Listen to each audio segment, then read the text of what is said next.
Pre matric scholarship, இதில் post matric ஸ்காலர்ஷிப்னு ஒன்று இருக்குது. ரெண்டுமே என்ன அப்படின்னாக்கா ஸ்டூடெண்ட்ஸ்க்கு, மைனாரிட்டி கம்யூனிட்டி சேர்ந்த ஸ்டூடெண்ட்ஸ்க்கான எஜுகேஷ்னல் ஸ்காலர்ஷிப் தான் இது. அண்ட் அது மட்டும் இல்லாமல் அடுத்து NMMS, இது ரொம்பவே ஃபெமிலியராக எல்லாருக்குமே தெரியும். அதாவது இது national means cum merit scholarship. 9th-லேருந்து 12th படிக்கிற வரைக்கும் இந்த எக்ஸாம் எழுதி பாஸ் பண்ணுற ஸ்டூடெண்ட்ஸ்க்கு கவர்மெண்ட்டு வந்து ஸ்காலர்ஷிப் தராங்க. மொத்தமாக 82,000 ஸ்டூடெண்ட்ஸ் வந்து ஒரு வருஷத்துக்கு கொடுக்குறாங்க. அதில் 41,000 students boys, 41,000 students girls. Per month first 3 வருஷம் அவங்களுக்கு எவ்வளோ கொடுப்பாங்கன்னா 1000 ருபீஸ், அதாவது ஒரு வருஷத்துக்கு 12,000 வரும். அடுத்து பார்த்தோம் அப்படின்னாக்கா அடுத்த 4th and 5th அடுத்த 2 வருஷத்துக்கு பார்த்தோம் அப்படின்னாக்கா ஒரு வருஷத்துக்கு 20,000 அவங்களுக்கு கிடைக்கும். ஸோ இந்த NMMSங்கிற இந்த பேசிக் டெஸ்ட், என்ட்ரன்ஸ் டெஸ்ட்டை அவங்க கிளியர் பண்ணணும். அடுத்தது நேஷ்னல் ஸ்காலர்ஷிப்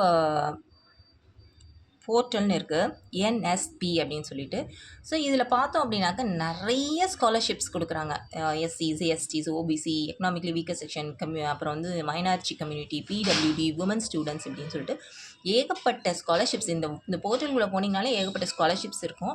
அண்ட் டேரெக்டாக இந்த ஸ்காலர்ஷிப்லாம் யாரோட இன்டர்மீடியேஷன் இல்லாமல் ஸ்டூடெண்ட் அக்கௌண்ட்டுக்கே போய் சேர்கிற ஃபெசிலிட்டியும் இப்போ இருக்க கவர்மெண்ட் மூலிமா நமக்கு கிடச்சிருக்கு. ஸோ இப்போ ஸ்காலர்ஷிப்ங்கிறது நம்ம நேரடியாக போய் கையில் வாங்கணும் இல்லை, நம்மளோட டேரெக்ட் பேங்க் அக்கௌண்ட்டுக்கே வந்து நம்ம எலிஜிபிளாக இருந்தோம்னாக்கா நம்ம ஸ்டூடெண்ட்ஸ் அதை எடுத்து யூஸ் பண்ணிக்கலாம். அந்த மாதிரி வந்துடுச்சு இப்போ சிஸ்டம்லாம்.